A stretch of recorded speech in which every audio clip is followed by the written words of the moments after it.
Hi, my name's Alison from FX Scouts. Now, as traders, we often look for trading opportunities which are more abundant in volatile or quickly moving markets. Gap traders often find these opportunities because gaps are caused by extreme moves in the market. So this video is going to be about gap trading, but it's going to be part one of a two-part series on how to trade gaps. In part one, I'm going to be talking about what gaps are, why they occur, the different types of gaps, and how to identify them. In part two, I'm going to be talking more specifically about how to trade these gaps. Gaps occur with big price fluctuations when the market moves sharply up or down with no trading activity in between the two price movements. Gap trading is basically a strategy that capitalizes on the difference between the opening price of the current candle and the closing price of the previous candle. Now, this can occur due to general market fluctuations, or it can occur due to a news announcement or earnings announcement, for example. And gaps are really important because they represent an imbalance in supply and demand, and they often present very good trading opportunities. But as I said previously, in this video, we'll only be learning how to identify gaps and find which gaps are tradable. But still, I'd like to give you a full overview so you know what to look out for. So, firstly, you want to identify the gap type, which I'll get to now. Secondly, you want to create a gap trading plan. Thirdly, you'll decide which triggers you'll use for your entry. And fourth, you'll manage the trade. This means managing your risk and watching whether or not it is doing what you thought it would do in terms of the price movements. So to start off with, what does a gap look like?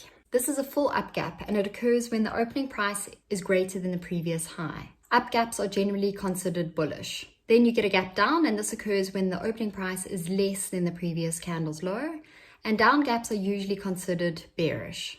Now, these are basic gaps, but there are 4 different types of gaps that you have to be able to identify in order to decide whether there is a real trading opportunity there.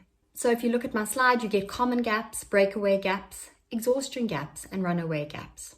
Now, being able to identify gaps is probably the most important part of this strategy. And I think it's something that most traders don't do well enough, so they don't spend enough time analyzing what type of gap it is. And the problem is it's very easy to look in hindsight at what type of gaps they are and whether they are tradable, but it's quite difficult to predict whether the gap is a tradable gap.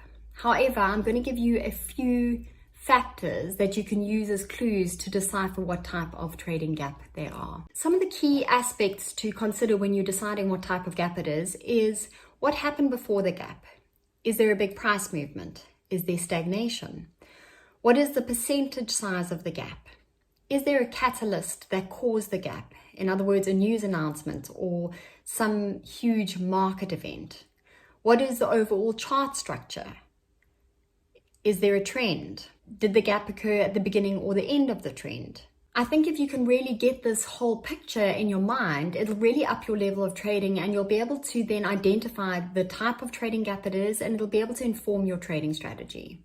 So you first get the common gap, and this is a normal gap that is fairly uneventful. It's one that occurs during a trading range, i.e. there aren't any big trends happening, and there aren't usually big market events or news events that create the gap. Plus, these gaps get filled pretty quickly. So in other words, the price will retrace back to the level where the gap occurred, and then the gap will close. The chart structure is not disrupted, and there's no support or resistance imbalance. And traders will also find that these gaps occur on low volume. So being aware of the common gap is good, but be aware that it probably won't produce any good trading opportunities. Next, you get breakaway gaps. Now, breakaway gaps often disrupt the chart pattern. So for example, if you're in a downtrend and suddenly there's a gap up, it could signal that the market has changed and that there will now be the beginning of an uptrend. So what clues do you get that this is a breakaway gap? Well, firstly, there is a big gap percentage. So it's broken an obvious technical pattern. As you can see, the downtrend came to an end and there was a good initial move, a big green candle. That's a very important part of it. And as you can see, then the trend moved up. So next you get runaway gaps, and these occur basically in the middle of the trend, but they cause a huge gap in price, and then the trend continues in the same direction. Now, it seems difficult to know when it's the beginning or end of the move, but you can look for some clues. So if it's not yet in overbought or oversold territory, and you can check this out using an RSI or the stochastics, then you know it could have room to continue the trend.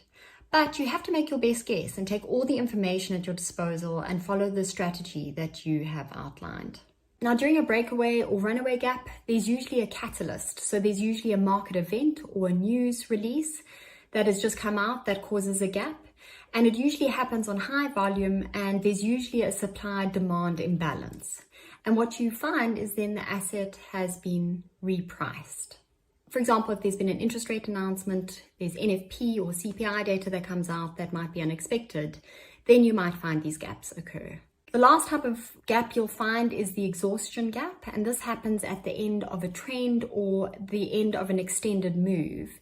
And it often happens when the gap changes direction or when there's stagnation or consolidation in the market. In order to identify an exhaustion gap, you will see that the RSI and stochastics show very overbought or oversold conditions. And these gaps often just sit and stagnate and they don't really go anywhere. Now, in order for a gap trading strategy to work, you cannot use a common gap or an exhaustion gap. And this is obvious because these two gaps eventually taper out and they don't give you any big moves. You want to use breakout gaps, which disrupt the current price structure, or runaway gaps that occur in the middle of a strong trend. Now that you know how to identify various trading gaps, you're well on your way to creating a trading strategy that will actually work. In the next video, I'm going to be showing you how to trade the gap and go trading strategy using the runaway and breakaway gap. And I'm going to show you how you can predict where the price may go and also how you can capitalize on its movement. Thanks so much for watching. If you have any questions, please send them through to us. Our website is fxscouts.com. And please remember to subscribe and like.